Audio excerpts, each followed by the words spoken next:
I think it's important to tell you right now, though. You guys may, individually feel a little broken. You guys all talk about the effects you have to deal with, and, you talk about the impact of that day. But you guys won. You guys held. Democracies are not defined by our bad days.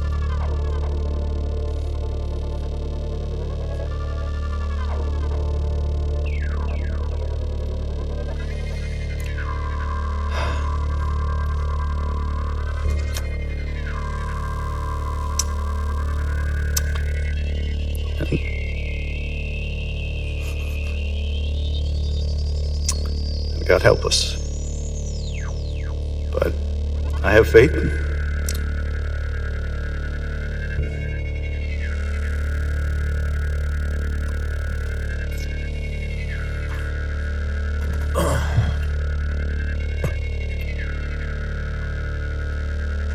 I'm not going to be able to cry like that.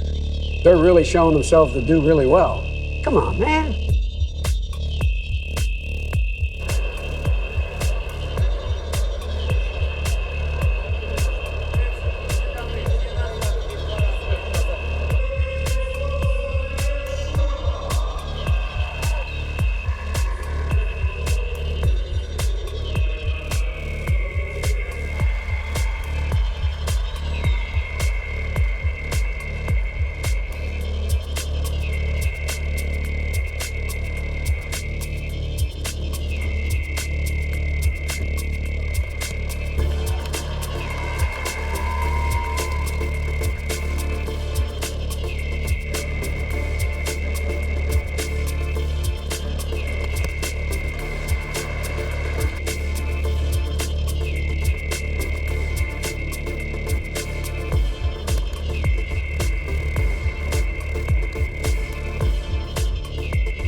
Готовимся к проведению совместного с индийской стороной учения «Индра-2021». Сегодня мы встречаем в аэропорту Джумрат военнослужащих индийской стороны. Данное мероприятие очень важное. Учение важно для обоих государств, как учение, развивающее военное, политическое сотрудничество между Российской Федерацией и Республикой Индия. Согласно плану, предполагается привлечь по 250 человек с каждой стороны, порядка 100 единиц военной техники. При этом будет привлекаться новейшая техника, стоящая на вооружении российской армии. Будут рассмотрены варианты действий войск в новых условиях, с учетом современных вызовов, военных вызовов обоим государствам. Мы предполагаем, что на данный момент часть военнослужащих вооруженных сил Индии уже вооружена российским вооружением. С учетом того, что наше военно-экономическое сотрудничество очень близко и развивается, часть техники, которую они будут смотреть, изучать, полагаю, что в дальнейшем они примут на вооружение индийских вооруженных сил. Учение проходит в Волгограде на легендарной, исторически легендарной российской земле. Мы понимаем, что здесь наши вооруженные силы в 1942 году сломали хребет фашистской гадине. И это очень символично. Во-первых, моральный облик войск, морально-психологическое состояние. Люди должны знать, где корни победы, где корни мужества российского народа.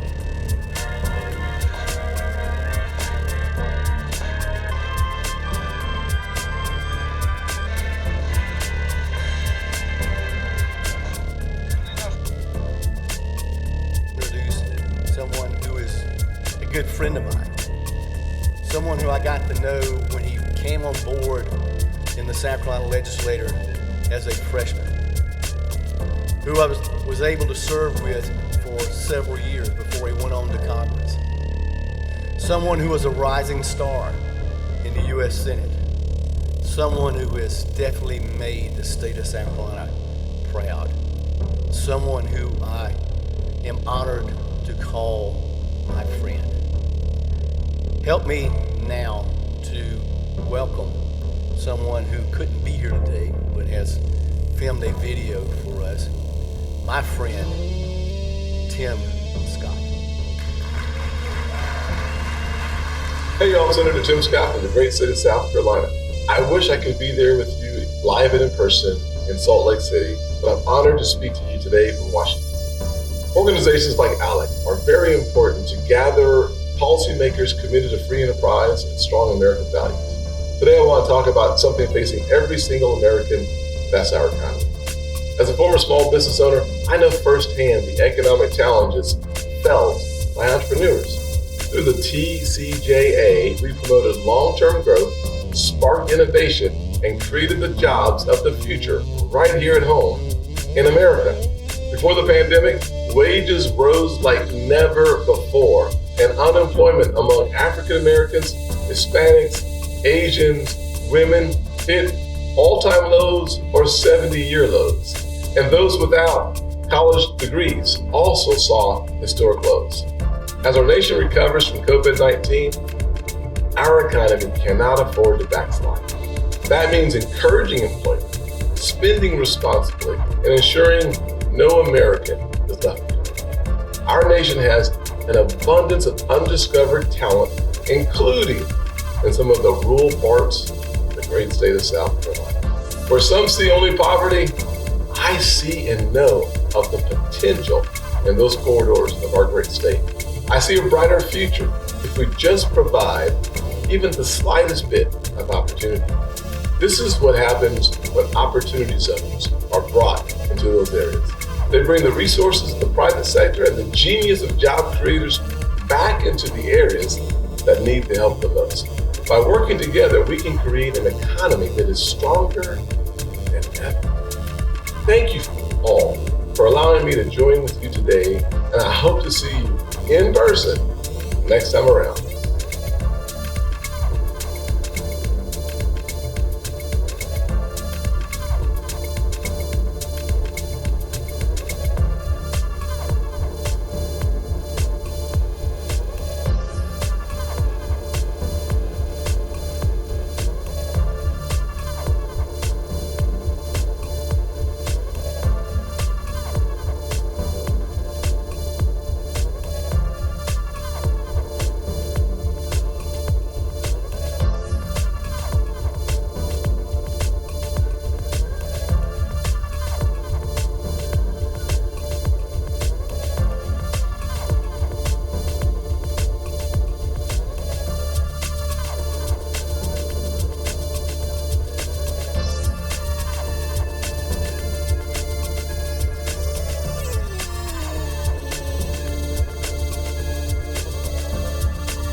story this morning. Israel has been joined by its key allies in blaming Iran for a deadly tanker attack off Oman. The United States and Britain have thrown support behind investigation into the attack. This is despite Tehran's denials.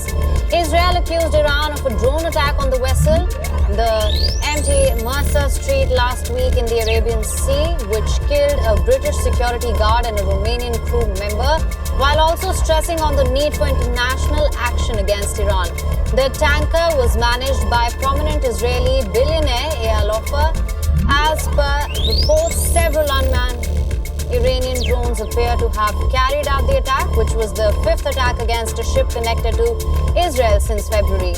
The tanker's London-based operator said a Romanian national also died in the attack. The Mercer Street is an oil products tanker which was traveling from Tanzania to the United Arab Emirates with no cargo aboard when it was struck. Along with Israel, the United States has also blamed Iran for the deadly attack. A statement by State Department read, and I'm quoting here, upon review of the available information, we are confident that Iran conducted this attack, which killed 2 innocent people. The United States will not just help investigate the attack, it has in fact vowed an appropriate response. U.S. Secretary of State Antony Blinken spoke with his Israeli counterpart Yair Lapid, and both sides have agreed to work with other allies to investigate the facts, provide support, and consider the appropriate next steps in this. Britain also confirmed its support to Israel, saying, I'm quoting yet again, it believes the attack on MV Mercer Street was carried out by Iran and was deliberate, targeted, and unlawful. The UK has called on Iran to immediately cease actions that risk regional and international peace and security.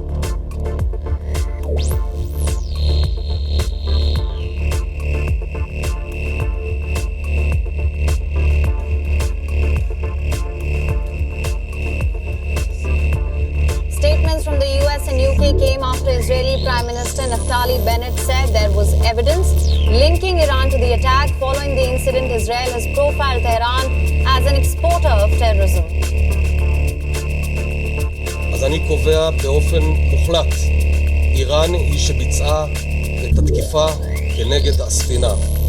אנחנו בכל מקרה יודעים להעביר את המסר לאיראן בדרכים שלנו. Now, Iran has denied launching the drone attack on the oil tanker, calling the accusations baseless, condemning Israel's remarks. Iran's foreign ministry spokesperson said that Iran will not hesitate for a moment to defend its interests and national security. رژیم اشغالگر قدس بار اولش نیست که از این اتهامات متوجه جمهوری اسلامی ایران کرده. هر کجا این رژیم رفته با خودش ناامنی، ترور و خشونت برده. مسئول وضعیت فعلی همونهایی هستن که پای رژیم اشغالگر قدس رو به این منطقه باز کردن. قطعاً این اظهارات محکوم هست. رژیم اشغالگر قدس باید بدونه که با این فرافکنی ها دردی از دردهاش دوا نمیشه. WION is now available in your country. Download the app now. Get all the news on the move.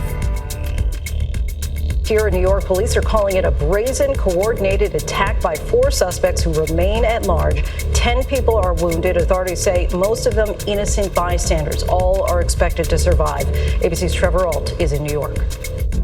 Tonight, an urgent search for suspects in a New York City mass shooting that authorities say was a brazen, coordinated attack.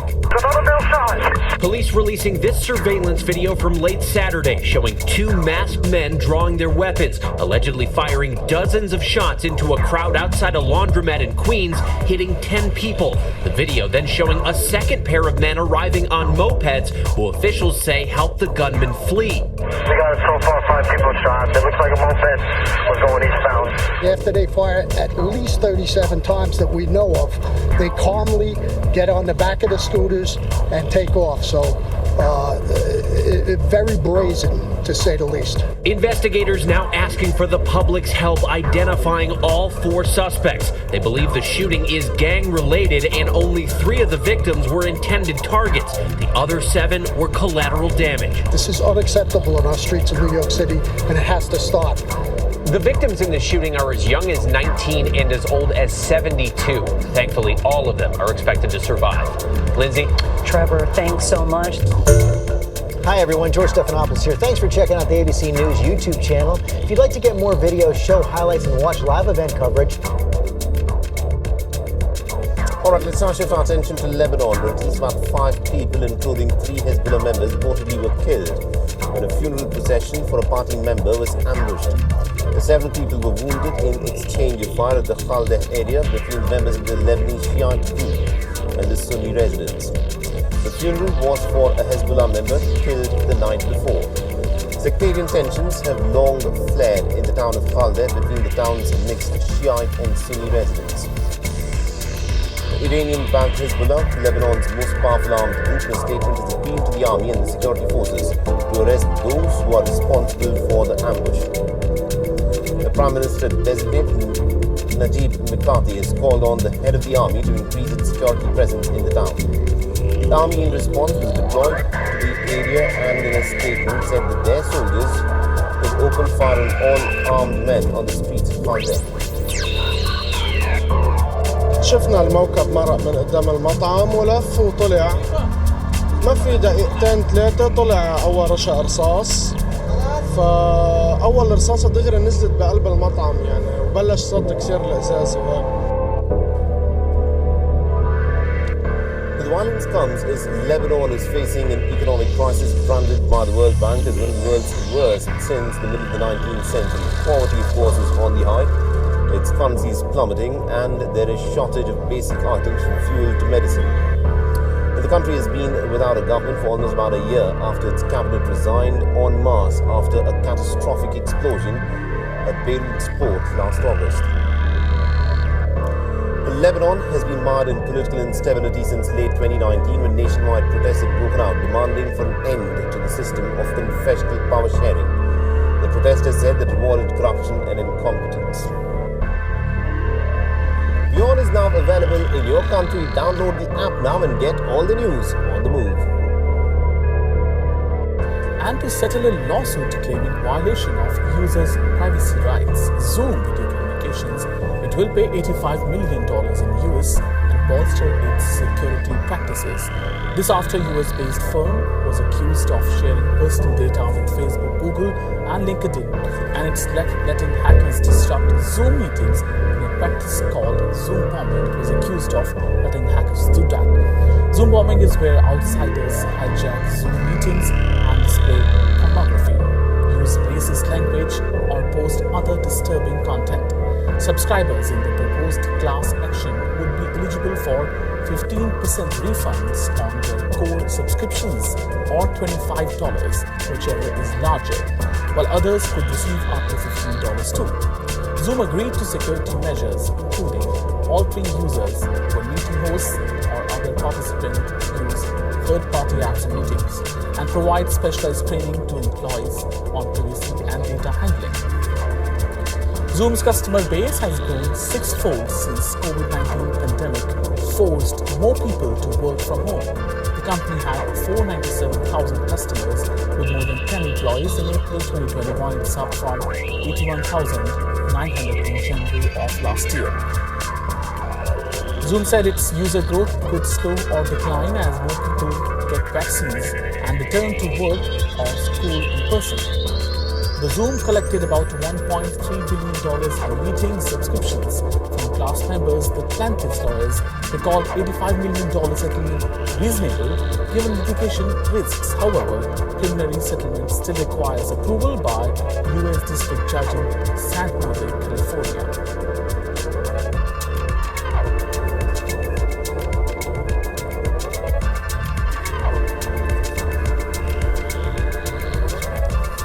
Beyond now available in your country. Download the app and get all the news on the move. We are in contact obviously with the United States. Police here in the German capital capital Berlin have come up against anti-lockdown protesters. Hundreds of people took part in marches in the city despite a court order banning such gatherings. Police in riot gear used pepper spray and physical force in an attempt to break up the demonstrations. They've also detained a number of people. The protests against coronavirus lockdowns in Germany have attracted a mix of groups, including anti-vaccination activists, conspiracy theorists, and the far right.